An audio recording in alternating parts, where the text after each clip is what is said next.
শান্ত নগরীর বুকে হঠাৎ নেমে আসে এক মানুষরূপী নর পিশাচের ছায়া। হঠাৎ এক সকালে ব্যস্ত রাস্তার পাশে লেগে পাওয়া যায় বস্তাবন্দি কলেজ পড়ুয়া এক স্টুডেন্টের লাশ।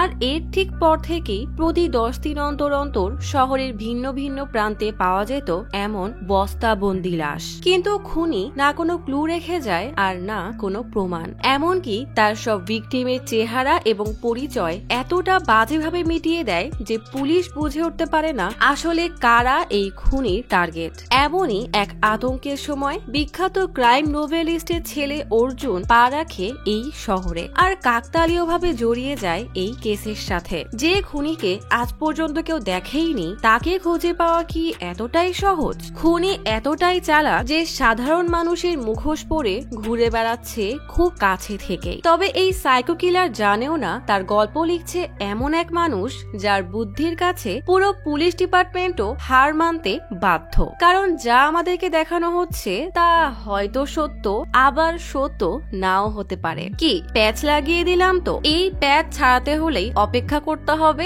গল্পের শেষ টুইস্ট পর্যন্ত, কারণ এই গল্পে হতে চলেছে এমন কিছু যা কেউ কখনো অনুমান করতেই পারবে না।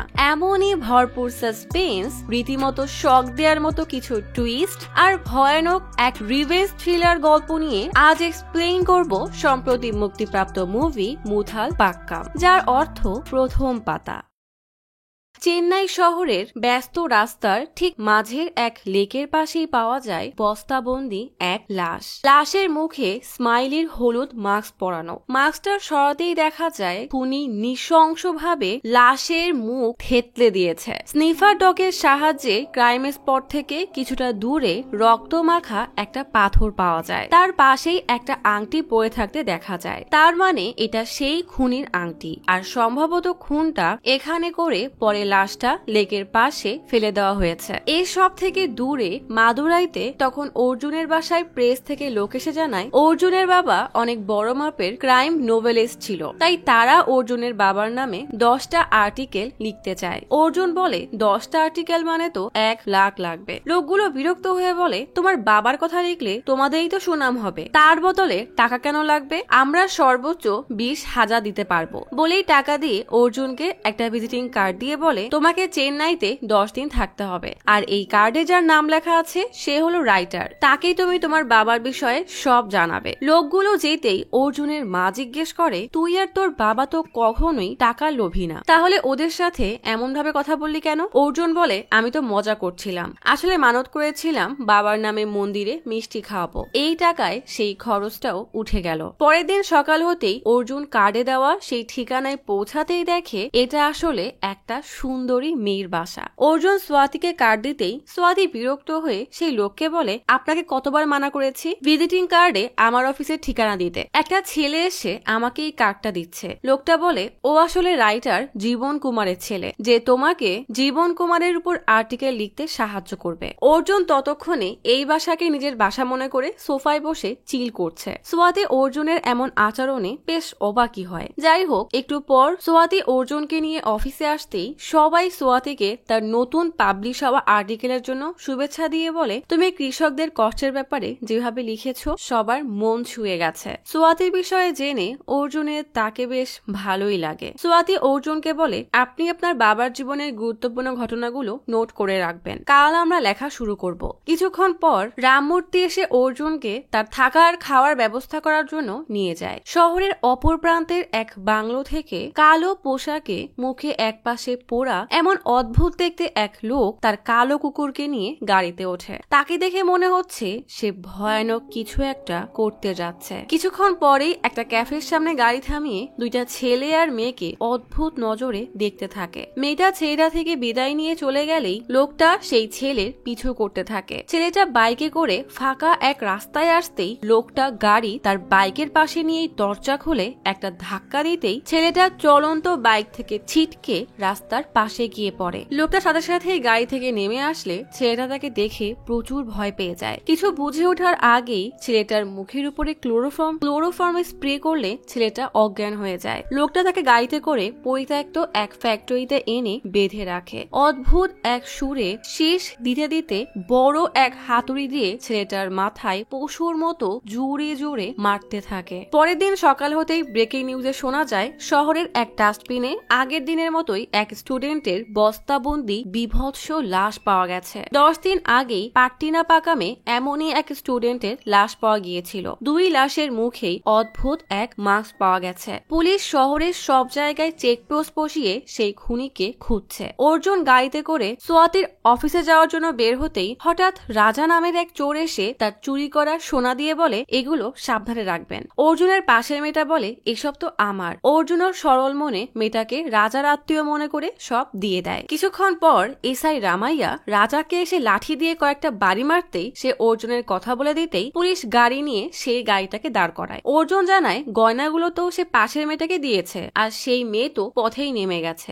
রামাইয়ার এবার এই দুইজনকেই সন্দেহ হলে তাদেরকে গাড়িতে তুলে বলে যতক্ষণ না তোমরা ওই গয়নার খোঁজ দিবে ততক্ষণ এই গাড়িও থামবে না। এভাবে সকাল থেকে রাত পর্যন্ত গাড়ি চলতেই থাকে। রাজা বিরক্ত হয়ে বলে আরে বন্ধু তোমার ভয় করলে আমাকে কানে কানে বলে দাও যে ওই মেয়েটা কোথায় নেমেছে, না হলে এই জেডি অফিসার এভাবেই আমাদেরকে ঘোরাবে। তখনই হঠাৎ রামাইয়া লক্ষ্য করে রাস্তায় একটা বাইক পড়ে আছে, পাশেই একটা লোক পড়ে আছে। সবাই গাড়ি থেকে নেমে লোকটাকে দেখতে গেলে এই সুযোগে রাজাও অর্জুনকে নিয়ে পালাতে যায়। অর্জুন বলে আমি কোনো চোর না যে পালাবো, তোমার মন চাইলে পালিয়ে যাও। রাজা বের হতেই সোজা গিয়ে রামাইয়ার হাতে পড়ে। রামাইয়া রেগে তাকে গাড়ির ব্যাগ ডালায় হ্যান্ডকাফ পরিয়ে লাশটাকে দেখতে যায়। এই সুযোগে অর্জুন রাজার কানে কানে বলে তুমি যদি এই চুরির কেস থেকে মুক্তি পেতে চাও তাহলে ওই অফিসারকে এই কথাগুলো বলো। রাজা এবার রামাইয়াকে ডেকে বলে আপনি নিশ্চয়ই ভাবছেন লোকটা অ্যাক্সিডেন্টে মারা গেছে, ভালো করে লক্ষ্য করলেই বুঝবেন এটা আসলে অ্যাক্সিডেন্ট না বরং খুন। কারণ বাইক যদি ল্যাম্পপোস্টে বাড়ি খেয়ে পড়তো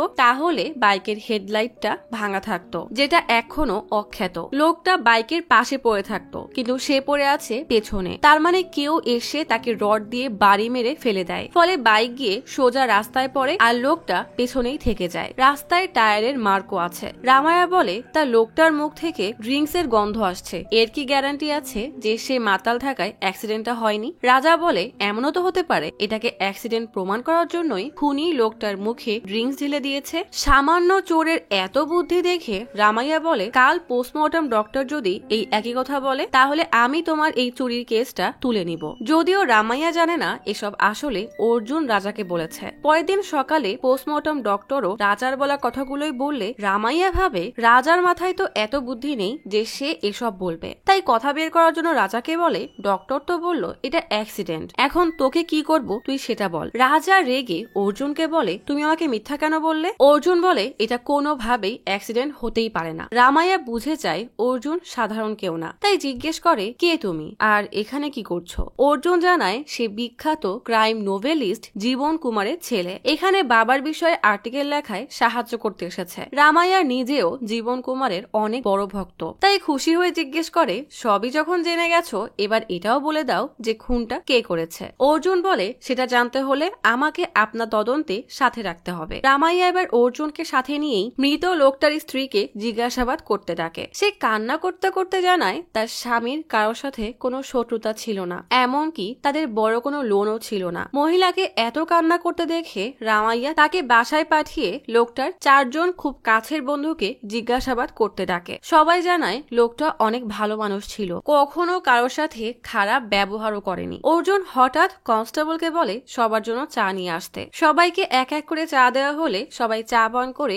কাপটা রেখেই চলে যায়। তেমন কোনো তথ্য না পাওয়ায় অর্জুন এবার মৃত লোকটার লাশ থেকে পাওয়া সব জিনিস ঘাটতে ঘাটতে একটা ভিজিটিং কার্ড পেয়ে যায়। রাজা সেই কার্ড দেখে বলে আরে এই ডক্টরকে তো আমি চিনি। সবাই সেই ডক্টরের কাছে আসলে জানতে পারে এই যে লোকটা মারা গেছে সে এই ডক্টরেরই রোগী ছিল। তার বৈবাহিক জীবনে কিছু সমস্যার কারণে লোকটা প্রায় ডক্টরের কাছে আসতো। তখনই সেদিনে সেই মেয়েটাকে দেখলে রাজা আর অর্জুন বলে এটাই তো সেই মেয়ে যে সোনা নিয়ে গিয়েছিল। রাজা বলে তুমি ওই গয়না ফেরত না দিলে স্যার কিন্তু তোমাকে সোজা জেলে পুরে দিবে। বাইরে এসে অর্জুন কিছু একটা ভেবে রামাইয়াকে বলে আপনার লোকদেরকে বলেন মৃত লোকটার স্ত্রীকে পুরো চেন্নাই শহর ঘুরিয়ে দেখাতে। আর তখন ফরেন্সিক টিম তার পুরো বাড়ি তল্লাশি করবে। প্ল্যান মতো রামাইয়া ফরেন্সিক টিমকে নিয়ে বাড়ির ভেতরে চলে আসে। অর্জুন গাড়ি থেকে একটা কাপড়ের পুটলি নিয়ে এসে খুলতেই দেখা যায় এগুলো আসলে সেদিন থানায় ওই সাসপেক্টদের চায়ের কাপ। অর্জুন ফরেন্সিক টিমকে বলে, এই কাপে যে হাতের ছাপগুলো আছে তাদের মধ্যে যেই হাতের ছাপটা এই বাসায়ও পাওয়া যাবে সেই আসল খুনি। ফরেন্সিক টিম পুরো বাড়িতে পাওয়া হাতের ছাপের সাথে ওই গ্লাসে থাকা হাতের ছাপ ম্যাচ করতে থাকে। এদিকে পুলিশের টিম তখন ভিকটিমের স্ত্রীকে নিয়ে শহর ঘুরছে। ফরেন্সিক অফিসার একটা গ্লাস দেখিয়ে বলে এই গ্লাসের ফিঙ্গারপ্রিন্টটা ম্যাচ হয়ে গেছে। কাপে নম্বর 3 দেওয়া দেখে ল্যাব থেকে বেরিয়ে অর্জুন রামাইয়াকে বলে, সাসপেক্টদের মধ্যে যার মুখে দাড়ি ছিল আর চোখের নিচে একটা কাটা দাগ ছিল সেই খুনি হতে পারে। সে প্রায় ওই বাড়ি যেত, তবে তার মানে এই না যে সেই খুনি। আসল খুনিকে বের করতে হলে আমার প্ল্যান ফলো করতে হবে। অর্জুন এবার সেই সাসপেক্টকে নিয়ে এসে তার মেকআপ করাতে শুরু করে। মেকআপ শেষ হতেই দেখা যায় লোকটার গালের একদিকে কাটা দাগ, মানে এমন মনে হবে যে পুলিশ তাকে মেরে এই হাল করে দিয়েছে। অর্জুন বলে এবার ভিকটিমের স্ত্রীকে এখানে নিয়ে আসেন। ভিকটিমের স্ত্রী থানায় আসতেই কনস্টেবল ইচ্ছা করে যেখানে সাসপেক্টকে রাখা হয়েছে সেই ক্যাবিনের দরজা খুলে দেয়। এমন রক্তমাখা বিভৎস চেহারা দেখেই মহিলাটা ভয় পেয়ে যায়। রামাইয়া মহিলাটাকে ঘাবড়াতে দেখে বলে, আপনি দেখছি ভালোই অভিনয় করতে পারেন। যদি আপনি কোনো কিছু লুকানোর চেষ্টা করেন তাহলে আমাদের লেডি কনস্টেবল একবার মারতে শুরু করলে আপনার একটা হাড্ডিও কিন্তু আস্ত থাকবে না। মহিলাটা কাঁদতে কাঁদতে বলে, আমার আর আমার স্বামীর মধ্যে প্রায় ঝামেলা হতো, তখন আমার এই লোকটার সাথে সম্পর্ক হয়। একদিন আমার স্বামী সব জেনে যায়। সেদিন রাতে সেই লোক তার স্ত্রীকে কল করে বলে, তোমার কি মনে হয় তুমি কি করে বেড়াচ্ছ আমি জানতে পারবো না? আমি এখনই বাড়ি আসছি, আজ তোমাকে শেষ করে দিব। বলেই কল কেটে দিলে সেই মহিলাটা প্রচন্ড ঘাবড়ে তার বয়ফ্রেন্ডকে সব জানিয়ে দেয়। তখন এই লোকটা মানে বয়ফ্রেন্ড বলে দেয় যে আমি সব সামনে নিব, তুমি চিন্তা করো না। এরপর সে চলে আসে ভিকটিমের বাড়ি যাওয়ার পথে। যখনই ভিকটিম তার বাইক নিয়ে সেই রাস্তায় আসে সাথে সাথেই সেই খুনি লাঠি দিয়ে বাড়ি মেরে তাকে নিচে ফেলে দেয়। ভিকটিম রডের সাথে বাড়ি খেয়ে সেখানেই মারা যায়। এরপর ভিকটিমের শরীরে ড্রিঙ্কস ঢেলে দেয় যেন সবাই ভাবে এটা একটা অ্যাক্সিডেন্ট। সব শুনে রামাইয়া রেগে বলে, সংসারে ভালো না লাগলে বয়ফ্রেন্ডের সাথে চলে যেতে খুন করার কি দরকার ছিল? এখন দুইজনকেই বাকি জীবন জেলে কাটাতে হবে। মাত্র একদিনেই মার্ডার কেস সলভ করায় সবাই রামাইয়ার প্রশংসা করতে থাকে। রামাইয়া খুশি হয়ে অর্জুনকে তার বাড়ি নিয়ে আসে। রামাইয়ার মেয়ে নন্দিনী গেট খুলেই বাবাকে দেখে রেগে সেখান থেকে চলে যায়। রামাইয়া অর্জুনকে বলে, নিজের মেয়েকে ভয় পেতে আমার ভীষণ ভালোই লাগে। বাড়ির ভিতরে ঢুকতেই দেখে আসলে সবাই রামাইয়ার ম্যারেজ অ্যানিভার্সারি উপলক্ষে তার জন্য সারপ্রাইজ প্ল্যান করেছে। রামাইয়া অর্জুনের সাথে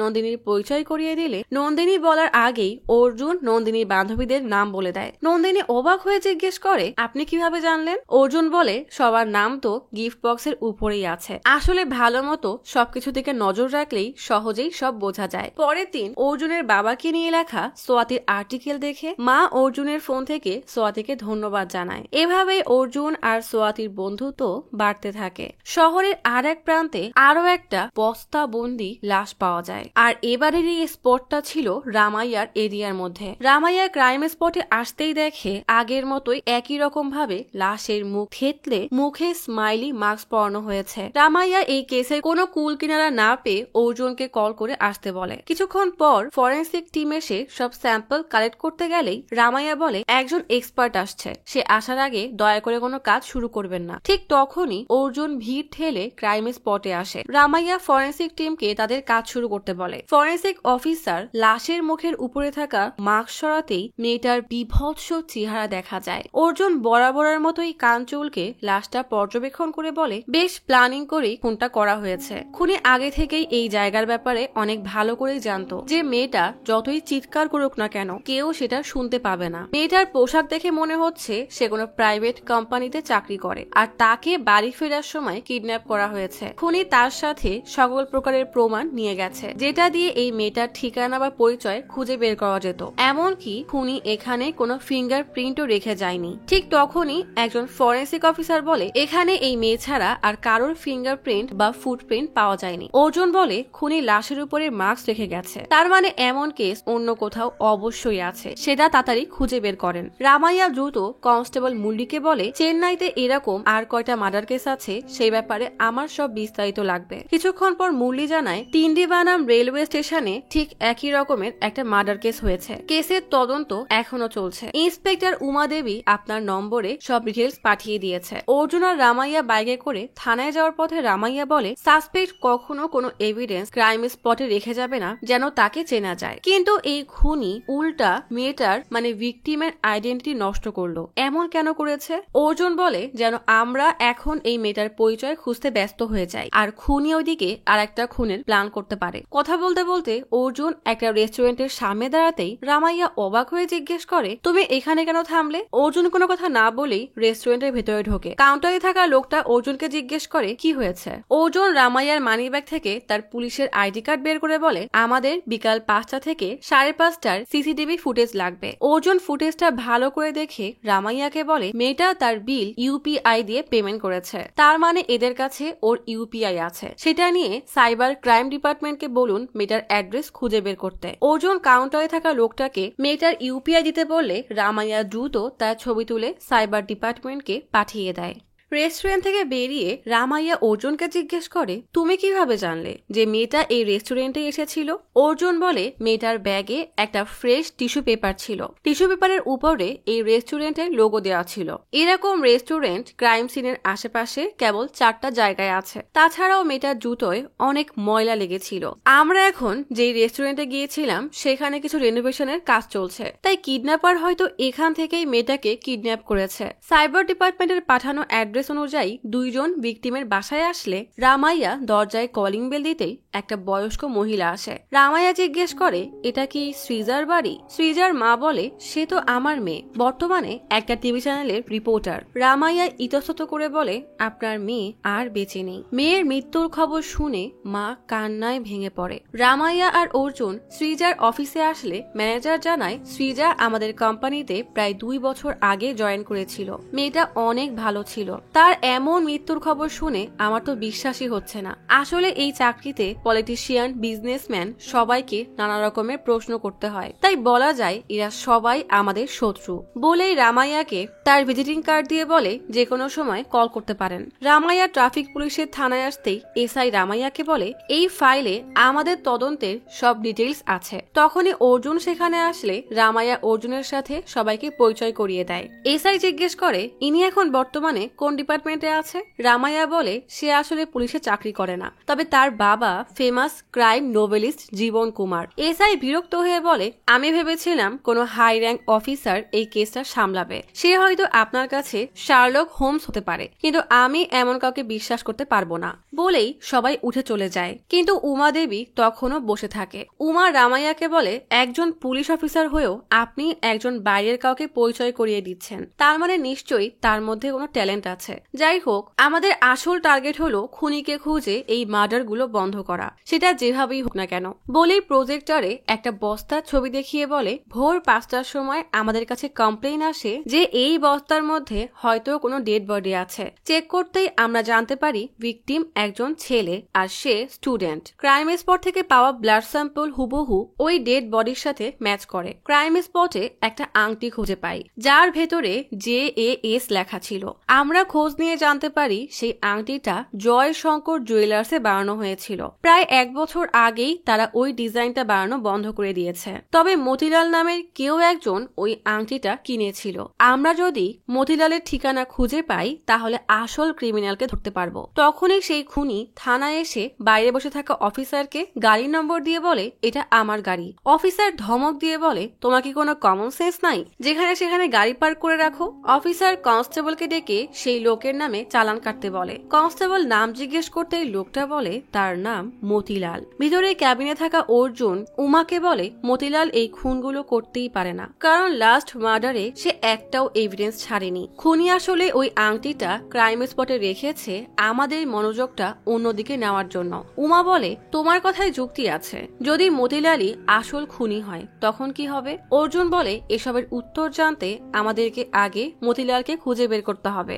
মার্ডার সিনের আশেপাশের সিসিটিভি ফুটেজ চেক করেন আর ক্রাইম সিনে যারা সবার আগে লাশ দেখেছিল তাদেরকে জিজ্ঞাসাবাদ করেন। যদি একই গাড়ি আমরা দুইটা ক্রাইম সিনে দেখতে পাই তাহলে সেটাই খুনির গাড়ি হতে পারে। উমা দ্রুত ট্রাফিক পুলিশকে সিসিটিভি ক্যামেরা চেক করতে বলে। ট্রাফিক পুলিশ দুইটা ক্রাইম স্পটের কাছেই একই রকমের গাড়ি দেখতে পেয়ে উমাকে কল করে জানাতেই উমা দ্রুত গাড়ির নম্বর নোট করে নেয়। জানা যায় এটা সেই মতিলালেরই গাড়ি। মতিলাল মানে খুনি তখন থানা থেকে গাড়ি ছাড়িয়ে বেরিয়ে যায়। অন্যদিকে উমা অফিসারকে জিজ্ঞেস করে এই গাড়ির মালিকের নাম কি। অফিসার বলে মতিলাল। পুলিশ সেই ঠিকানা অনুযায়ী মতিলালের বাড়ি এসে কলিং বেল বাজাতেই আসল মতিলাল দরজা খুলতেই উমা গাড়ির নাম্বার বলে জিজ্ঞেস করে এটা কি আপনার গাড়ি? মতিলাল বলে হ্যাঁ, কিন্তু এই গাড়িটা 6 মাস আগেই চুরি হয়ে গিয়েছিল। আমি R3 থানায় কমপ্লেন করেছি। উমা দ্রুত কনস্টেবলকে R3 থানায় খোঁজ নিতে বলে। কনস্টেবল জানায় মতিলাল সত্যি কমপ্লেন করেছিল, কিন্তু গাড়িটা এখনো খুঁজে পাওয়া যায়নি। মতিলালের বাড়ি থেকে বের হয়েই রামাইয়া বলেছিলাম না এই ছেলেটা যা বলে তাই সত্যি হয়। সে আগেই বলেছিল এই মতিলাল খুনি না। উমা বলে ঠিক আছে, এরপর কি করা যায় আমরা পরে ডিসকাস করব বলেই চলে যায়। অর্জুন রামাইয়াকে বলে ওই খুনি আমাদের মনোযোগ অন্যদিকে নেওয়ার চেষ্টা করছে, তাই আমাদের এখন ওই খুনি নয় বরং মার্ডারের ভিকটিমদের উপরে ফোকাস করতে হবে যে খুনি এরপর কাকে খুন করতে যাচ্ছে। রামাইয়া হতবাক হয়ে বলে এত বড় শহরে আমি কিভাবে খুঁজে বের করব যে খুনি এরপর কাকে খুন করতে যাচ্ছে? অর্জুন বলে নিশ্চয়ই এই ভিকটিমদের মধ্যে কোনো কানেকশন আছে। আমরা যদি সেটা খুঁজে বের করতে পারি তাহলে বুঝতে পারবো এর পরের ভিকটিম কে। রামাইয়া বলে যেই মেয়েটাকে মারা হয়েছে সে মিডিয়াতে কাজ করে আর আগে যারা মারা গিয়েছে তারা স্কুলে পড়ে। এদের মধ্যে কি এমন কানেকশন হতে পারে? খুনি তখন বাড়ি ফিরে রিল্যাক্সে ড্রিঙ্কস করছে। আয়নায় মুখের কাটা দিকটা দেখে আগের দিনের কথা মনে করতে থাকে। খুনি একদিন মেঘা নামের সুন্দরী এক মেয়ের সাথে বারে ঘুরতে আসে। মেঘা বলে এর আগে অনেক ছেলেই আমাকে প্রপোজ করেছে, কিন্তু কাউকেই আমার এতটা ভালো লাগেনি। আমি জানি না যে কিভাবে প্রপোজ করতে হয়, কিন্তু আমার তোমাকে প্রয়োজন। পেছন থেকে এক বিদেশি মেয়ে তখন খুনির দিকে বারবার ইশারা করতে থাকে। খুনি হঠাৎই মেঘাকে বলে আমি ফ্রেশ হয়ে আসছি বলেই সে সেই মেয়েটার সাথে রেস্টরুমে চলে যায়। কিছুক্ষণ পর ফিরে এসে মেঘার হাত ধরে বলে আমিও তোমাকে পছন্দ করি। মানে এই খুনির চরিত্র ভালো না। এরপর একদিন মেঘা খুনিকে একটা বিয়ের কার্ড দেখিয়ে বলে এই বিয়ের কার্ডটা আমি আমাদের বিয়ের জন্য ডিজাইন করেছি। আসলে আমি যাই বলি না কেন বাবা কখনোই মানা করবে না, তাই তোমাকে না দেখেই হ্যাঁ বলে দিয়েছে। তোমার মতো সুন্দর আর হ্যান্ডসাম ছেলেকে পেয়ে আমার নিজেকে অনেক লাকি মনে হচ্ছে। অবশ্য তুমিও অনেক লাকি, কারণ তুমি এখন আমার বাবার বাড়ি বসেই ড্রিঙ্কস করছো। আমাকে বিয়ে করা মানে আমার বাবার 16টা বার তোমার। খুনি খুশি হয়ে মেঘাকে জড়িয়ে ধরে। আগের দিনের সুন্দর চেহারার কথা ভাবতে ভাবতেই খুনি আয়নায় তার চামড়া ওঠা কাটা পাশটা দেখে রাগে ফুঁসতে থাকে। অর্জুন থানায় এসে সোয়াতিকে রামাইয়ার সাথে কথা বলতে দেখে বেশ অবাক হয়ে যায়। রামাইয়া বলে সোয়াতি আসলে তোমার খোঁজ করতে এসেছে। সোয়াতি বলে অর্জুন এখানে যে কাজ করতে এসেছিল সেটা ফেলে দিয়ে পুলিশের কাজ করতে ব্যস্ত হয়ে গেছে, তাই আমাকে বাধ্য হয়ে তার মার সাথে কথা বলে পরের আর্টিকেলগুলোর কাজ শেষ করতে হচ্ছে।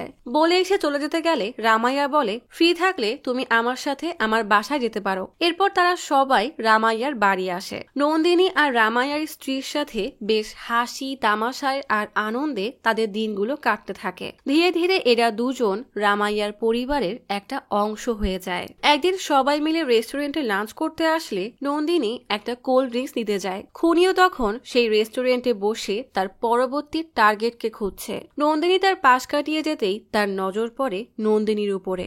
অর্জুন হঠাৎ নন্দিনীর কাছে গিয়ে বলে তুমি জানো এসব কোল্ড ড্রিঙ্কস শরীরের জন্য কতটা ক্ষতিকার? যাও এটা রেখে ফ্রুট জুস খাও। নন্দিনী বলে আজই শেষবার, এরপর থেকেই আমি আমার অভ্যাস পাল্টে ফেলবো। অর্জুন বড় বোতলটা রেখে ছোট বোতল নিতে গেলেই একটা এনার্জি ড্রিঙ্কস এর বোতল দেখে তার বেশ সন্দেহ হয়। দ্রুত রামাইয়ার কাছে এসে বলে আমাদেরকে এখনই থানায় যেতে হবে। রামাইয়া সোয়াতিদেরকে বলে তোমরা ক্যাব নিয়ে সাবধানে বাসায় চলে যাও। বলেই রামাইয়া আর অর্জুন বেরিয়ে যায়। এদেরকে দেখে খুনি বেশ চিন্তায় পড়ে যায় যে এরা এমন কি খুঁজে বের করেছে। অর্জুন আর রামাইয়া দ্রুত থানায় আইটি রুমে গিয়ে বলে রিপোর্টার সৃজার ক্রাইম স্পটে ছবি দেখাতে। অর্জুন সৃজার হাতের পাশের মাটিতে আঁচড়ের ছবি দেখে বলে মেয়েটা মরতে মরতেও আমাদের জন্য একটা ক্লু রেখে গেছে। হাতের 3টা আঙ্গুল দিয়ে সে আমাদের কিছু একটা বোঝানোর চেষ্টা করছে। রামাইয়া বলে খুনি হয়তো ওকে টানতে টানতে নিয়ে গেছে, তাই হাতটা এমন হয়ে গেছে। অর্জুন বলে যদি খুনি ওকে টানতে টানতে নিয়ে যেত তাহলে পুরো হাতের ছাপই থাকতো, শুধুমাত্র 3টা আঙ্গুলের ছাপ কখনোই থাকতো না। বলেই হাতে থাকা ড্রিঙ্কস এর ক্যান দেখিয়ে বলে এটা মবস্টার এনার্জি ড্রিঙ্কের লোগো। আমাদেরকে সৃজার অফিসে কল করে খোঁজ দিতে হবে যে তার সাথে মবস্টার এনার্জি ড্রিঙ্ক কোম্পানির কোনো কানেকশন আছে কিনা। রামাইয়া দ্রুত সেই চ্যানেলের ম্যানেজারকে কল করে এই ব্যাপারে জিজ্ঞেস করতেই ম্যানেজার জানায় 2023 সালের 14ই নভেম্বর নেহেরুর জন্মদিনে একটা কম্পিটিশনের আয়োজন করা হয়েছিল, আর সেটা mobster energy drink company sponsor করেছিল। ইভেন্ট কভার করতে আমরা আমাদের চ্যানেলের পক্ষ থেকে সৃজাকে পাঠিয়েছিলাম। ইভেন্টটা হয়েছিল ইন্দিরা গান্ধী স্টেডিয়ামে। তার মানে এটাই হলো সেই কানেকশন। রামাইয়া আর অর্জুন প্রথম ভিকটিম বিষ্ণুর বাসায় এসে বিষ্ণুর সব সার্টিফিকেট চেক করতে দেখে বিষ্ণু সেই কম্পিটিশনে অংশ নিয়ে প্রাইজ পেয়েছিল। অর্জুন রামাইয়াকে বলে তাড়াতাড়ি চেক করে দেখতে বলুন যে বাকি ভিকটিমরাও কি সবাই এই একই দিনে স্টেডিয়ামে গিয়েছিল কিনা। রামাইয়া দ্রুত বাকি থানায় খবর পাঠাতেই কিছুক্ষণ পর রামাইয়াকে জানানো হয় বাকি ভিকটিমরাও সেদিন ওই স্টেডিয়ামেই ছিল। অর্জুন বলে স্কুলে পড়ে স্টুডেন্টরা আর নিউজ চ্যানেলে কাজ করা সৃজার মধ্যে কমন ব্যাপার হলো ওই ইন্দিরা গান্ধী স্টেডিয়াম। তার মানে ওই স্টেডিয়ামেই সবগুলো খুনের কারণ লুকিয়ে আছে। রামাইয়া আর অর্জুন স্টেডিয়ামে আসতেই স্টেডিয়ামের ডিরেক্টর বলে আপনারা যেদিনের কথা বলছেন সেদিন প্রায় 25টা স্কুল থেকে 300 স্টুডেন্ট এই কম্পিটিশনে অংশ নিয়েছিল। আপনি চাইলে আমি আপনাকে লিস্ট দিতে পারি। রামাইয়া কানে কানে বলে খুনি কি তাহলে এই 300 বাচ্চাকেই খুন করবে? অর্জুন বলে সে একা কখনোই এত খুন করতে পারবে না। এখানে অন্য কোনো ব্যাপার তো অবশ্যই আছে যেটা আমাদেরকে খুঁজে বের করতে হবে। উপায় না পেয়ে রামাইয়া আর অর্জুন আশেপাশের সবার সাথে কথা বলে সেদিনের ব্যাপারে জিজ্ঞাসাবাদ করতে থাকে। অর্জুন গার্ডকে জিজ্ঞেস করে গত বছর নেহেরুর জন্মদিনে এখানে অনেকগুলো স্কুল থেকে বাচ্চারা কম্পিটিশনের জন্য এসেছিল, সেদিন কি এমন কিছু হয়েছিল যেটা আপনার এখনো মনে আছে? গার্ড বলে সেদিন স্পোর্টস শেষ হওয়ার পর সবাই যে যার মতো বাড়িতে চলে যায়। আমি গেট বন্ধ করতে যাচ্ছিলাম, তখনই একটা মেয়ের কান্নার আওয়াজ পাই। গার্ড দেখে একটা ছেলে আর একটা মেয়ে বসে আছে। মেয়েটাকে কান্না করতে দেখে গার্ড রেগে বলে সবাই চলে গেছে, তোমরা এখানে কি করছো? আর মেয়েটা কান্না করছে কেন? ছেলেটা গার্ডকে জানায় আসলে সেদিন মেয়েটা যখন স্কুল বাসে করে স্টেডিয়ামে আসে তখন খুনিও সেই স্টেডিয়ামের বাইরে দাঁড়িয়েছিল। মেয়েটাকে প্রথমবার দেখতেই তাকে ভালো লেগে যায়। মেয়েটা স্টেডিয়ামের ভেতরে গিয়ে খেলার জন্য কস্টিউম চেঞ্জ করতে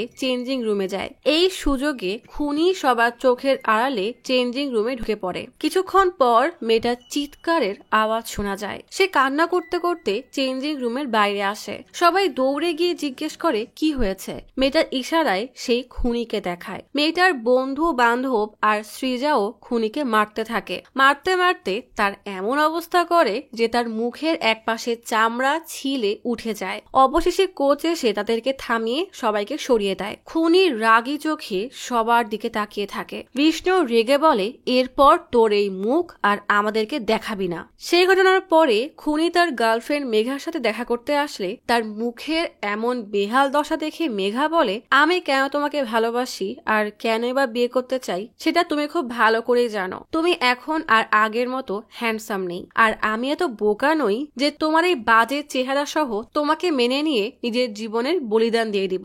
আমার আর তোমাকে চাই না, তবে তুমি আমার বন্ধু হিসাবে থাকতে পারো। খুনি বলে কিন্তু এখন আমার তোমার জন্যই খারাপ লাগছে। তুমি হয়তো খুব সহজেই অন্য কাউকে পেয়ে যাবে, কিন্তু আমি তোমার মতো আর কাউকেই পাবো না। শেষবারের মতো একসাথে ড্রিঙ্কস করি চলো। মেঘা গ্লাসে ওয়াইন ঢালতে ঢালতে বলে আমি সত্যিই তোমাকে অনেক মিস করব।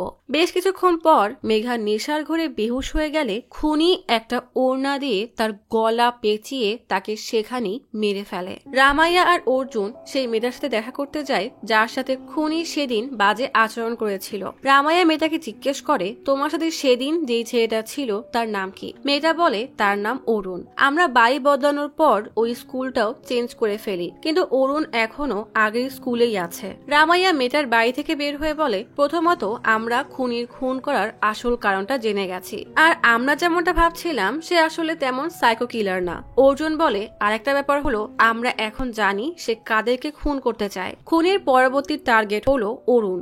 এখন আমাদেরকে যত দ্রুত সম্ভব ওই খুনিকে খুঁজে বের করতে হবে। নন্দিনী হঠাৎই কলেজের রেলিং থেকে সোজা নিচে পড়ে যায়। সবার ভিড় জমে গেলে পাশ থেকেই খুনিকে রিল্যাক্স মুডে হেঁটে বের হতে দেখা যায়। তার মানে কি এই খুনি নন্দিনীকে মেরে ফেলেছে? খবর পেয়ে রামাইয়া আর অর্জুন সেখানে আসতেই রামাইয়া নিজের কলিজার টুকরোকে এভাবে পড়ে থাকতে দেখে হাহাকার করে কান্না করতে করতে অর্জুনকে বলে যে করেই হোক আমাদের নন্দিনীকে বাঁচাতেই হবে। অর্জুন বলে নন্দিনী আমাদেরকে ছেড়ে চলে গেছে। রামাইয়া মেয়ের এমন মৃত্যুতে একদমই ভেঙে পড়ে। বেশ কয়েকদিন পর অর্জুন ম্যাগাজিনে তার বাবার নামে বের হওয়া আর্টিকেল দেখে বলে আমার বাবার নামে 10টা আর্টিকেল বের হয়েছে, এটা ভাবতেই আমার অনেক গর্ব হচ্ছে। তখনই রামাইয়া অর্জুনকে কল করে তার বাড়িতে যেতে বলে। সোয়াতি অর্জুনকে রামাইয়ার বাসার সামনে নামিয়ে তার বাড়ির দিকে যেতে থাকে। হঠাৎ মাঝ রাস্তায় তার গাড়ি ইন্ডিকেট করে যে গাড়ির তেল শেষ হয়ে গেছে। উপায় না পেয়ে সোয়াতি গাড়ি সাইডে দাঁড় করিয়ে লিফটের জন্য গাড়ি থামানোর চেষ্টা করে। ঠিক তখনই মতিলালের গাড়িতে বসে থাকা খুনি সোয়াতিকে দেখে গাড়ি থামায়। কিছুটা পিছিয়ে সোয়াতির বরাবর এসে গাড়ির জানালা খুলে দেয়। সোয়াতি বলে আসলে আমার গাড়ির তেল শেষ হয়ে গেছে, আপনি কি আমাকে পেট্রোল ব্যাংকে ড্রপ করতে পারবেন? খুনি হ্যাঁ বলতেই সোয়াতি ধন্যবাদ দিয়ে গাড়িতে উঠে বসে। কিলার গাড়ি চালাতে থাকে আর সোয়াতি বলে আমি আসলে সবসময় সবকিছুর দিকেই খেয়াল রাখি, তবে আজ লং ড্রাইভে গিয়ে এতটাই খুশি ছিলাম যে গাড়ির ফুয়েল চেক করতে ভুলে গেছি। হঠাৎ গাড়ি একটা স্পিড ব্রেকারের উপর জোরে বাউন্স করতেই সোয়াতির সিটের নিচে থাকা রক্তাক্ত ধারালো হাতুড়ি বাইরে বেরিয়ে আসে।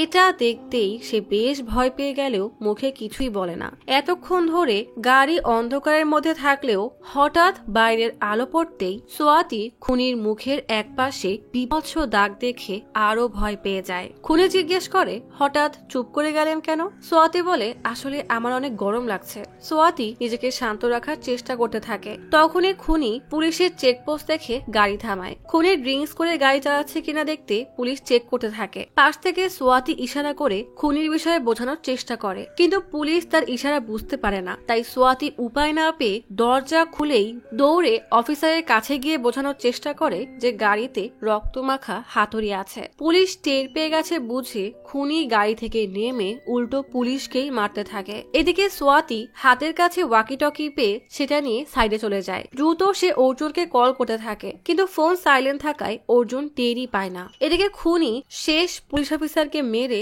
সোয়াতির পিছনেতেই সোয়াতি পালিয়ে বাঁচার চেষ্টা করতে থাকে। খুনি হিংস্র কণ্ঠে চিৎকার করে বলে কোথায় তুমি? সোয়াতি আর কোনো উপায় না পেয়ে ওয়াকি টকি থেকে কন্ট্রোল রুমে যোগাযোগ করার চেষ্টা করে। এদিকে খুনির ট্রাকের পাশ থেকে সোয়াতির প্রায় কাছাকাছি চলে এসেছে। সোয়াতিকে না পেয়ে সে ফিরে যেতেই যাবে, তখনই ওয়াকি টকির আওয়াজ টের পেয়ে যায়। সোয়াতি অনেক চেষ্টা করেও সেটা বন্ধ করতে পারে না। খুনি তখন তার হাতের কাছে থাকা একটা লাঠি দিয়ে সোয়াতিকে পেছন থেকে আঘাত করতেই যাবে, তখনই পুলিশের গাড়ির সাইরেন শুনে খুনি তার গাড়িতে উঠে সেখান থেকে পালিয়ে যায়। পরের দিন পুলিশ কমিশনার মিটিং এ বলে চেন্নাই মার্ডার কেস যেভাবে বেড়ে যাচ্ছে তাতে আমাদের জলদি কিছু একটা করতে হবে। কমিশনার রামাইয়াকে বলে এমন সময় তোমার মেয়ের মৃত্যুর খবর শুনে খুবই খারাপ লাগলো, ভালো হয় যে তুমি এই কেসটা অন্য কোনো ইন্সপেক্টরকে হ্যান্ডওভার করে 1 মাসের লিভ নিয়ে নাও। রামাইয়া বলে একটা মেয়েকে নিয়ে তার বাবা আর মায়ের কত স্বপ্ন থাকে সেটা আমি খুব ভালো করেই জানি, তাই আমাকে শুধুমাত্র একটা সপ্তাহ সময় দিন, আমি এই খুনিকে খুঁজে আপনার সামনে নিয়ে আসবো। রামাইয়া বাসায় ফিরে অর্জুনকে বলে আমাদের ওই খুনিকে যে করেই হোক ধরতে হবে। অর্জুন বলে পার্বতী স্কুলের ওই অরুণ ছেলেটা খুনির ভিকটিম লিস্টে আছে, তাকে ব্যবহার করে আমরা খুনি পর্যন্ত যেতে পারি। রামাইয়া বলে যদি এমন হয় যে অরুণই খুনির শেষ টার্গেট। অর্জুন বলে আমাদের খুনিকে ফাঁদে ফেলতে হবে যেন সে অরুণকে আগে মারার চেষ্টা করে। এদিকে খুনি খবরে দেখে অরুণ ন্যাশনাল খেলায় ফার্স্ট হয়েছে, তাই এবার তাকে দেশের হয়ে অস্ট্রেলিয়ায় খেলতে যেতে হবে। 25 তারিখেই তার ফ্লাইট। খুনি এই নিউজ শুনে মনে মনে তার প্ল্যান বানাতে থাকে। আসলে এই ফাঁদটা অর্জুনই খুনির জন্য পেতেছে। পরের দিন পার্বতী স্কুলে রামাইয়া আর অর্জুন স্কুলের বাইরে অপেক্ষা করছে। রামাইয়া বলে অনেকগুলো অফিসারের সাহায্য নিয়ে এই নিউজটা আমি ছড়াতে পেরেছি, আমরা কি ওই খুনিকে ধরতে পারবো? অর্জুন বলে খুনি নিশ্চয়ই অরুণকে খুন করতে আসবে আর তখনই আমাদের জালে ধরা পড়বে। সত্যি সত্যি খুনি তখন স্কুলের বাইরে দাঁড়িয়ে অরুণের ছুটি হওয়ার জন্য অপেক্ষা করছে। তখনই তার নজর পড়ে রামাইয়া আর অর্জুনের উপরে। সে বিরক্ত হয়ে যেতে গেলেই শুনতে পায় ঘন্টা বেজে গেছে। কি মনে করে যেন ফিরে এসে আঁখি আখের রসের দোকানদার থেকে ফিতার মতো কাপড় নিয়ে অর্জুনের পাশ কাটিয়ে একটা ফাঁকা অটোর পেছনের ইঞ্জিন বাক্স খুলে তাতে ফিতাটা বাঁধিয়ে আগুন ধরিয়ে সরে যায়। ইঞ্জিনে আগুন ধরতেই অটো ব্লাস্ট হয়ে গেলে অর্জুন আর রামাইয়া দৌড়ে আগুন নেভাতে যায়। এই সুযোগে খুনি গাড়ি নিয়ে অরুণের সামনে দাঁড় করিয়ে তাকে হ্যাচকা টানে গাড়িতে তুলে নিয়ে যায়। বিষয়টা অর্জুনের নজরে পড়তেই সে দ্রুত রামাইয়ার গাড়ি নিয়ে খুনির গাড়িকে ফলো করতে থাকে। অর্জুন কিছুতেই তার পিছু ছাড়ছে না দেখে খুনি একটা ফাঁকা রাস্তায় এসে অরুণকে ধাক্কা দিয়ে গাড়ি থেকে ফেলে দেয়। আশেপাশের লোক অরুণকে ধরেছে দেখে অর্জুন দ্রুত একটা টাওয়ারে উঠে দেখে নেয় যে খুনি গাড়ি নিয়ে কোন রুটে গেছে। তাড়াতাড়ি নেমে সেই রুট থেকে গিয়ে খুনির গাড়ির সামনে গাড়ি দাঁড় করায়। খুনি গাড়ি থেকে নেমে পালাতে থাকে। অর্জুন তার পিছু নিতে নিতে চলে আসে পুরনো এক কনস্ট্রাকশন বিল্ডিং এর কাছে। অর্জুন কোনোভাবেই তার পিছু ছাড়ছে না দেখে খুনি রেগে তার দিকে তাকাতেই খুনির মুখের কাটা পাশটা দেখেই সে বুঝে যায় স্বাতি তাকে এই লোকের কথাই বলেছিল। তার মানে এই লোকটাই সেই সাইকো সিরিয়াল কিলার। অর্জুন কোনোভাবেই তার পিছু ছাড়ছে না দেখে খুনি এবার রেগে তাকে মারতে মারতে ধাক্কা মেরে ফেলে দেয়। তখনই পুলিশের গাড়ির সাইরেন শুনে অর্জুন তাকাতেই দেখে খুনি তার আশেপাশে নেই, মানে সে পালিয়ে গেছে। রামাইয়া অর্জুনকে টেনে ওঠাতেই বাকিরা সেই খুনিকে খুঁজতে যায়। রামাইয়া বলে ওই খুনিটাকে ধরার শেষ সুযোগটাও আমরা হারিয়ে ফেলেছি, না জানি সে আর কত নিরীহ বাচ্চার জান নিবে। থানায় তখন একটা কল আসতেই রামাইয়া দ্রুত সেই স্পটে আসে। একটা লোক জানায় সে প্রথমে লাশ দেখে থানায় কল দিয়েছিল। কোর্টে কেস চলার কারণে এই ফ্যাক্টরি বেশ কয়েক বছর ধরেই বন্ধ পড়ে আছে। আমি মাঝে মাঝে এখানে বসে ড্রিঙ্কস করি। আজ সকালে ড্রিঙ্কস করতে এসে এমন ভয়ানক দৃশ্য দেখে তাড়াতাড়ি পুলিশকে কল দিয়েছি। দেখা যায় আরো একটা অল্প বয়স্ক ছেলের মুখোশ পরা লাশ পড়ে আছে। ফরেন্সিক ডক্টর মুখোশ সরাতে দেখা যায় বাকিদের মতো এই ছেলের মুখেও চামড়া নেই। খুনি নৃশংসভাবে মেরে তার মুখ থেতলে দিয়েছে। রামাইয়া অর্জুনকে বলে এই খুনি এত সহজে থামবে না, আমরা জানতেও পারবো না কে তার পরবর্তী টার্গেট। আর ওই সাইকো এভাবেই একের পর এক শিকার করেই যাবে। অর্জুন কিছু একটা দেখে বলে এখানে একটা নয় বরং দুইটা খুন করা হয়েছে, কারণ খুনি যে হাতুড়ি দিয়ে খুন করেছে সেটা এখান থেকে ওই পথে নিয়ে যেতে হলে হাতুড়ি থেকে পড়া রক্তের ফোঁটা এখানে প্রথমে বড় দেখাতো, তারপর ধীরে ধীরে ছোট হতো, কিন্তু মেঝেতে তার উল্টা দেখা যাচ্ছে। তার মানে খুনি আগে ওই পাশে কোথাও কাউকে খুন করে তারপর সেই রক্তমাখা হাতুড়ি এখানে এনেছে। এই জন্যই এখানে আসতে আসতে রক্তের ফোঁটা ছোট হয়ে গেছে। রামাইয়া এক কনস্টেবলকে নিয়ে চেক করতে ফ্যাক্টরির বাইরে আসতেই অর্জুন তার আন্দাজ মতো একটা ঝোপঝাড় দেখিয়ে বলে লাশটা সম্ভবত ওইখানে আছে। কনস্টেবল দৌড়ে যেতেই দেখে সেখানে আর একটা ছেলের লাশ পড়ে আছে। রামাইয়া হতাশ হয়ে বলে এই খুনি না জানি আর কত খুন করবে, আমি আসলে এই পোশাক পরার যোগ্যই না, কিভাবে এই খুনিকে থামাবো। অর্জুনের হঠাৎ মনে পড়ে সে যখন ওই খুনির পিছু করছিল তখন তার গাড়িতে কালো কুকুর দেখেছে। রামাইয়াকে ইশারায় কিছু একটা বুঝিয়ে সে দৌড়ে সেই কনস্ট্রাকশন বিল্ডিং এ এসে উপরে উঠতেই সেই খুনি তাকে লাথি দিয়ে ফেলে একটা শোভেল নিয়ে এসে বলে আমি জানতাম তুমি আসবে, আসলে কে তুমি, আমার এই বিভৎস চেহারা দেখেও তোমার ভয় করছে না। বলেই প্রচুর রেগে সেই শোভেল দিয়ে জোরে এক বাড়ি মেরে ফেলে দেয়। অর্জুন বলে কেউ যদি দোষ করে তাকে তার সাজা পেতেই হবে, আর সেই সাজা দেওয়ার জন্যই তুমি অন্যায়ভাবে অত ছোট ছোট বাচ্চাদেরকে মারতে পারো না, এটা অমানবিক। খুনি রেগে বলে আমি হলাম ঈগল, আর ঈগল আকাশ থেকে নিচে তাকালে শুধু তার শিকারকেই দেখতে পায়, তাদের বয়স দেখে না। বলেই অর্জুনকে মারতে মারতে বলে ওই দিন ওরা সাজা দেওয়ার নামে আমার চেহারা নষ্ট করে দিয়েছে, আমাকে মেরে ফেললেও হয়তো আমি মেনে নিতাম, কিন্তু আমাকে এমন অভিশপ্ত জীবন দেওয়ার জন্য আমি ওদের সবার চেহারা আর পরিচয় নষ্ট করে দিয়েছি। অর্জুন এবার প্রচন্ড রেগে তাকে মারতে মারতে আছড়ে ফেলে দেয়। সে রেগে অর্জুনকে মারতে মারতে বলে আমার যা ভালো মনে হয়েছে তাই করেছি, তোর এতে এত সমস্যা কেন। অর্জুন বরাবরের মতোই কান চুলকে বলে বাবা শিখিয়েছিল অপরাধ দেখেও যে চুপ করে থাকে সে অপরাধী থেকেও হাজার গুণ বেশি দোষী। বলেই খুনির বুকে আর পেটে এমন ভাবে মারে যে তার আর নড়ার শক্তিই থাকে না। সাথে সাথেই তাকে জোরে এক লাথি দিয়ে বিল্ডিং থেকে একদম নিচে ফেলে দেয়। কি ভাবছেন খুনি ধরা পড়ে গেছে তার মানে গল্পটা এখানেই শেষ? আরে না, আসল টুইস্টে শুরু তো এখানেই। খুনি লাইফ সাপোর্টে আছে জেনে মিডিয়া রামাইয়াকে এসে এতদিনে লুকিয়ে থাকা এই সাইকো কিলার কে আর সে কোন স্টেট থেকে এসেছে এমন নানা প্রশ্ন জিজ্ঞেস করে। রামাইয়া বলে খুনি একদম সুস্থ হলে আমরা তার স্টেটমেন্ট নিয়ে আপনাদেরকে সব জানাবো বলে গাড়িতে উঠতে গিয়েও সামনে অর্জুনকে দেখতেই তার চোখে পানি চলে আসে। গাড়িতে বসে রামাইয়া ভাবতে থাকে 12 দিন আগের কথা। সেদিন সোয়াতির সাথে যখন রামাইয়া গাড়িতে ছিল তখন রামাইয়া অর্জুনকে কল দিয়ে তার বাসায় রেখে নিয়ে যায়। অর্জুন বাসায় এসে দেখে রামাইয়া নন্দিনীর ছবির দিকে তাকিয়ে কান্না করছে। অর্জুন আসতেই রামাইয়া বলে তুমি নিশ্চয়ই ভাবছো এগুলো আমার ভাগ্য, আসলে এসব হলো এক ভয়ানক ষড়যন্ত্র। নন্দিনী আমার মেয়ে হলেও তাকে আমি আমার ছেলের মতোই বড় করেছি। তোমার কি মনে হয় যে সে সত্যি সত্যি নিজেকে শেষ করতে পারে? নন্দিনীর মৃত্যুর আসল সত্য তো অন্য কিছু। আমার মেয়ে নিট নামের যে কোচিং এ পড়তো সেখানে সে ছিল টপার। একদিন রাঘু নামের এক ছেলে তার দিকে বন্ধুত্বের হাত বাড়ায়। রাঘু বলে তুমি তো পড়ালেখায় অনেক ভালো, কিন্তু আমার বাবা মা আমাকে জোর করে এখানে ভর্তি করিয়েছে। ভেবেছিলাম শুধুমাত্র পাশ করলেই হয়ে যাবে, তবে এখন মনে হচ্ছে পাশ করাটাও অনেক কঠিন। তুমি কি আমাকে সাহায্য করবে? নন্দিনী বলে অবশ্যই করব। এরপর থেকে সে রোজ ক্লাসের পর রাঘুকে পড়তে সাহায্য করত।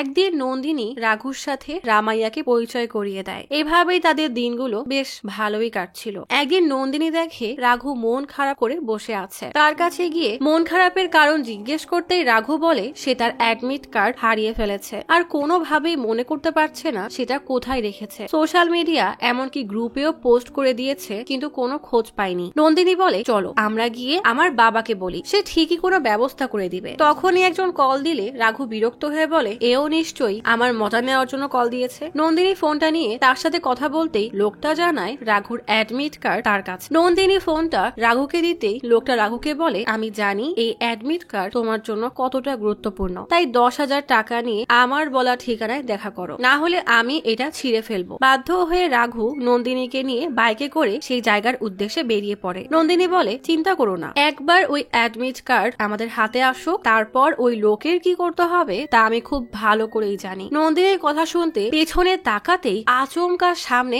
এক লরি চলে আসায় সে নিয়ন্ত্রণ হারিয়ে বাইক নিয়ে কাদার মধ্যে পড়ে যায়। দুজন মিলে কোন রকমে বাইক উঠাতেই দেখে বাইক কাজ করছে না, এদিকে হাতেও সময় কম। তাই রাঘু তার বন্ধু কৌশিককে বলে তাড়াতাড়ি গাড়ি নিয়ে আসতে। কৌশিক গাড়ি নিয়ে আসতেই দেখা যায় এটা কোনো মন্ত্রীর গাড়ি। রাঘু কৌশিককে নন্দিনীর সাথে পরিচয় করিয়ে গাড়িতে উঠতে বলে। নন্দিনী বলে তোমার বন্ধু তো এখন এসেই গেছে, আমার আর কি দরকার, তোমরা চলে যাও, আমি ট্যাক্সি নিয়ে বাড়ি চলে যাব। এমন অবস্থায় আর কোথাও যেতে ইচ্ছাও করছে না। কথাটা শোনা মাত্রই কৌশিকের চেহারায় কেমন যেন শয়তানের মতো হাসি ফুটে ওঠে। সে হঠাৎ চিৎকার করে রাঘুকে বলে এত নাটকের কি আছে, ওকে ধাক্কা দিয়ে ভেতরে ঢোকা। নন্দিনী কিছু বুঝে ওঠার আগেই রাঘু তাকে ধাক্কা দিয়ে গাড়িতে ওঠাতেই নন্দিনী রাঘুর এমন রূপ দেখে হতবাক হয়ে যায়। নন্দিনী কান্না করতে করতে বলে দয়া করে আমাকে ছেড়ে দাও, কিন্তু রাঘু আর কৌশিক শয়তানের মতো হাসতে থাকে। আসলে সেই অ্যাডমিট কার্ড হারানো আর এতক্ষণ যা হয়েছে সবই ছিল নন্দিনীকে ফাঁদে ফেলানোর নাটক।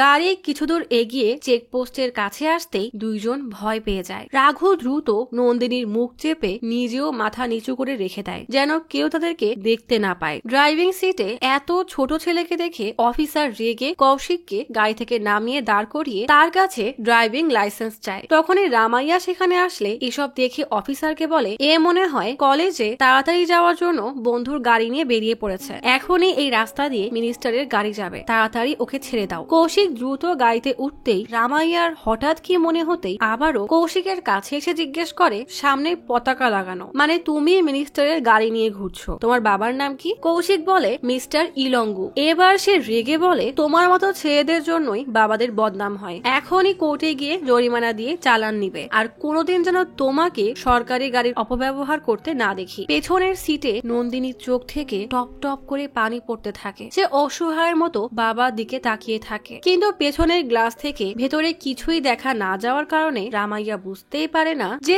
তার মেয়েকেই এই শয়তান দুটো আটকে রেখেছে। পুলিশ থেকে ছাড়া পেয়ে এই দুই মানুষরূপী পশু সারা রাস্তা গাড়ি চালায়। এভাবেই সারা দিন নন্দিনীর সাথে অত্যাচার চলতে থাকে। রাতে রামাইয়া বাসায় ঢুকতেই দেখে নন্দিনী মুখ চেপে কান্না করছে। মুখে চরের দাগ দেখে রামাইয়া অনেক ঘাবড়ে যায়। নন্দিনী কান্না করতে করতে বলে আমার জীবন শেষ হয়ে গেছে বাবা, তুমি আসলে পুলিশ নামের কলঙ্ক, তুমি আমাকে আজ বাঁচাতে পারোনি। মেয়ের মুখ থেকে সব শুনে রামাইয়ার নিজেকে আর আটকে রাখতে পারে না। মেয়ের এত কাছে থেকেও সে মেয়েকে বাঁচাতে পারেনি। এই আফসোসে রামাইয়ার মনে হয় নিজেকে শেষ করে দিতে। মেয়ের মুখের দিকে তাকিয়ে বলে, তুমি আমার সাহসী মেয়ে। যেখানে অন্য মেয়েরা মা বাবাকে বলার সাহস না করে নিজেকে শেষ করে দেয়, সেখানে তুমি সাহস করে তোমার বাবাকে সব জানিয়েছো। ওই দুই নরপশুকে আমি শেষ করে দিব। তোমার মাকে কিছু জানিও না, সে একদম ভেঙে পড়বে। নন্দিনী কান্না করতে করতে দৌড়ে তার রুমে আসতেই বাবা কান্না করতে করতে মেয়ের গায়ে কম্বল দিয়ে শোকে স্তব্ধ হয়ে বসে থাকে। নন্দিনী নিজেকে একদম এক ঘরে করে নেয়, কিন্তু বাবা মাকে কিছু বুঝতে না দিয়েই সবসময় তাকে স্বাভাবিক জীবনে ফিরিয়ে আনার সব রকমের চেষ্টা করতে থাকে। এভাবেই ধীরে ধীরে নন্দিনী সেই ট্রমা থেকে বের হয়ে স্বাভাবিক জীবনে ফিরে আসছিল। রামাইয়া বলে, আমি অপেক্ষায় ছিলাম সেই সুযোগের, যেদিন আমি ওই দুই অমানুষকে নিজ হাতে সাজা দিব। নন্দিনী সেদিন কলেজ লাইব্রেরিতে গেলে হঠাৎ তাকে রাঘু কল দেয়। নন্দিনী ভয়ে কাঁপতে কাঁপতে রাঘুর কল রিসিভ করলে নেশায় মাতাল রাঘু বলে, তোর বাবা কি বলদ নাকি যে আমাদেরকে গ্রেফতার করার প্ল্যান বানাচ্ছে? ভালো করে ভেবে দেখো, তোমার ওই 40,000 বেতনের বাবাকে আমার 4,000 কোটি কামানোর বাবা কি করতে পারে? তোমার জন্য একটা গিফট পাঠিয়েছি, ভালো করে দেখো তো। নন্দিনী মেসেজ ওপেন করতেই দেখে তারই ভিডিও, তবে সেখানে শুধুমাত্র তার মুখটাই দেখা যাচ্ছে। তীব্র অসহায়ত্বে নন্দিনী কান্না করতে থাকে। শয়তান রাঘু বলে, কয়েকদিন পরেই আমার বন্ধুদের জন্মদিন, তাই আমি যখনই তোমাকে ডাকবো তোমাকে আসতে হবে। আর এই কথা যদি তোমার বাবাকে জানাও তাহলে তার চাকরিও থাকবে না, আর সাথে সাথে তোমার এই ভিডিও ভাইরাল হয়ে তোমাদের মান সম্মানটাও যাবে। বলেই কল কেটে দেয়। নন্দিনী তখন রেলিং এর পাশেই দাঁড়ানো ছিল। সেদিনের সেই ভয়ানক ট্রমা আর বাকিটা জীবন এভাবেই এদের অত্যাচার সহ্য করতে হবে ভেবে নন্দিনী নিজেকে আর সামলাতে পারে না। তৎক্ষণাৎ সেখান থেকে লাফিয়ে পড়ে নিজেকে শেষ করে দেয়। নিজের ছোট বোনের মতো নন্দিনীর সাথে এত বড় অন্যায় হয়েছে জেনে অর্জুনের রক্ত টকবক করে ওঠে। সে রেগে বলে, যে আইন সাধারণ মানুষের জন্য ন্যায় প্রতিষ্ঠা করতে পারে না তাকে ছুঁড়ে ফেলে দেন। আজ থেকে আমরা যা বলবো সেটাই আইন, আমরা যা দিব সেটাই হবে সাজা। ওদেরকে আমার হাতেই মরতে হবে। এরপরেই শুরু হয় অর্জুনের মাস্টার প্ল্যান। কৌশিক তার গার্লফ্রেন্ডের কাছে যাওয়ার জন্য বাইকে উঠতেই দেখে তার বাইকের টায়ার পাংচার হয়ে গেছে। তাই বিরক্ত হয়ে ওলাতে গাড়ির বুকিং দেয়। ওলার এজেন্ট সেই রিকোয়েস্ট পাঠিয়ে দেয় অর্জুনের ফোনে। অর্জুন গাড়ি নিয়ে আসতেই কৌশিক সেই গাড়িতে উঠে পড়ে। সেই এজেন্টকে রামাইয়া ধন্যবাদ দিলে সে বলে, আমার নিজেরও 2টা মেয়ে আছে, তাই আমি তোমার যন্ত্রণাটা ভালোভাবেই বুঝতে পারছি। গাড়িতে অর্জুন কৌশিককে ফোনে ব্যস্ত দেখে বলে, তোমার পায়ের নিচে একটা বোতল আছে, দাও তো। কৌশিক সেটা উঠাতে গেলেই অর্জুন দ্রুত মাস্ক পরে নেয়। কৌশিক মাথা উঠাতেই তার মুখের উপরে ক্লোরোফর্ম স্প্রে করে দেয়। কিছুক্ষণ পরেই পরিত্যক্ত সেই ফ্যাক্টরি থেকে কৌশিকের চিৎকার শোনা যায়। অর্জুন কৌশিকের হাতে হাতুড়ি দিয়ে জোরে জোরে বাড়ি দিয়ে রক্ত বের করে দিয়েছে। ব্যথায় ছটফট করতে করতে সে রাঘুকে কল দিয়ে বলে, একটা সুন্দর মেয়ে পেয়েছি, জলদি আমার দেওয়া ঠিকানায় চলে আয়। কল কাটতেই কৌশিক জিজ্ঞেস করে, ও আসলেই আমাকে ছেড়ে দিবেন তো? অর্জুন শয়তানি একটা হাসি দেয়। কিছুক্ষণ পরে রাঘু তার বাইক নিয়ে সেই ফ্যাক্টরিতে এসে কৌশিককে কল করতেই কৌশিক বলে, সোজা চলে আয়। কৌশিককে এমন অবস্থায় দেখে রাঘু পালাতে গেলেই অর্জুন এসে তাকে এক ধাক্কা দিয়ে ফেলে দেয়। রাঘু দ্রুত একটা রড উঠিয়ে তাকে মারতে গেলেই অর্জুন উল্টা তাকে ধাক্কা মেরে ফেলে দেয়। রাঘু এবার ভয়ে পালাতে গেলে অর্জুন তার মাথা বরাবর একটা লোহার চাকতি ছুঁড়ে মারে। কিছুক্ষণ পর রামাইয়া সেখানে এসে চিৎকার করে জিজ্ঞেস করে, কোথায় সেই দুই নরপশু? অর্জুন তার পকেট থেকে হ্যান্ড গ্লাভস বের করে দিতেই রামাইয়া সেটা হাতে পরে বড় একটা হাতুড়ি নিয়ে দুই মানুষ রূপী রাক্ষসের দিকে তীব্র ঘৃণা আর রাগ নিয়ে এগিয়ে যায়। সেই হাতুড়ি দিয়ে দুই শয়তানকে এলোপাথারি ভাবে মারতে মারতে বলে, আমার কলিজার টুকরোটা সামান্য ইঞ্জেকশনকে ভয় পেত, আর তোরা তাকে এতটা যন্ত্রণা দিয়েছিস যে সে নিজেকে শেষ করতে পিছু হটেনি। তোরা বেঁচে থাকলে আরো মেয়ের জীবন নষ্ট করবি, তোদের তো বেঁচে থাকার কোনো অধিকারই নেই। বলেই দুইজনের পিঠে বুকে হাতুড়ি দিয়ে মারতে মারতে একদম মেরেই ফেলে। প্রচুর ক্লান্তি নিয়ে অর্জুনের কাছে এসে বলে, আমি যা করেছি তা আইনত অপরাধ, কিন্তু আমার কাছে আর কোনো পথ ছিল না। অর্জুন বলে, আমরা ভুল করেছি না ঠিক করেছি তার বিচার করবে সৃষ্টিকর্তা, আপনি নিশ্চিন্তে বাসায় ফিরে যান, এবার আমি এদেরকে সামনে নিব। রামাইয়া চলে যেতেই অর্জুন লাশ দুটোর দিকে এগিয়ে যায়। এরপর সে ইচ্ছা করে সাইকো কিলার তার থেকে পালিয়ে গেছে এমন নাটক সাজায়। আসলে তো অর্জুন তাকে মেরে সেই বিল্ডিং এর উপরের এক পিলারে বেঁধে রেখেছিল। প্ল্যান মতো অর্জুন কৌশিক আর রাঘুর চেহারা হাতুড়ি দিয়ে পিটিয়ে নষ্ট করে খুনের মতো এই স্মাইলি মাস্ক দিয়ে রাখে, যেন সবাই এটাই ভাবে যে ওই সাইকো কিলারই এদেরকে মেরে ফেলেছে। তবে পুলিশদেরকে লাশ দেখানোর সময় তার হঠাৎ মনে পড়ে যায় খুনের গাড়িতে সে একটা কালো কুকুরকে দেখেছে। ওই কুকুরের সাহায্যে খুনি পালাতে পারে। এটা মনে হতেই সে দৌড়ে খুনির খোঁজে সেই বিল্ডিং এ আসে। অর্জুনের ধারণায় ঠিক হয়, সেই খুনি তাকে মেরে ফেলার জন্যই অপেক্ষা করছিল। অর্জুন তাকে মেরে উল্টা হাসপাতালে পাঠিয়ে দেয়। অর্জুন থেকে তার পুরো প্ল্যানিং শুনে স্বাতি বলে, এখন যদি ওই খুনি সুস্থ হয়ে যায় তাহলে তো সে সবাইকে জানিয়ে দিবে যে সে ওই খুন দুটো করেনি। অর্জুন পূর্ণ আত্মবিশ্বাস নিয়ে বলে, তা কখনোই হবে না, কারণ সেদিন আমি বুঝে শুনেই তার হার্টে এমন জোরে মেরেছি যে তার হার্টে রক্ত প্রবাহ যেন কমে যায়। এরপর তার ডান পাশে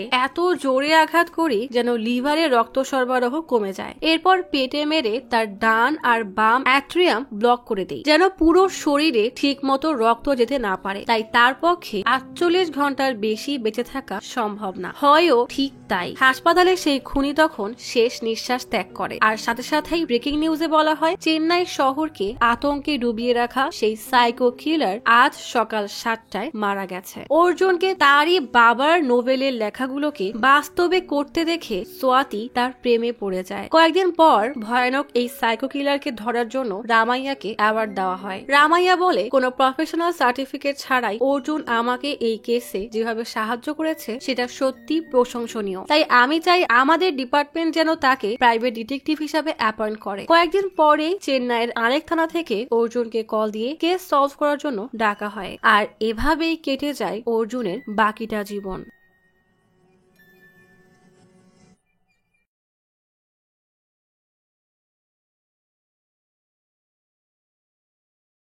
আজ তাহলে এখানেই চলে যাচ্ছি। শীঘ্রই ফিরবো নতুন অথবা পুরাতন ইউনিক কোনো মুভির গল্প নিয়ে। ফিরে আসা পর্যন্ত লাইক, কমেন্ট এবং সাবস্ক্রাইব করে অচিরার গপ্পসপের সাথেই থাকুন। পাশে থাকা বেল আইকনটি ক্লিক করে রাখুন। দেখা হবে পরের ভিডিওতে।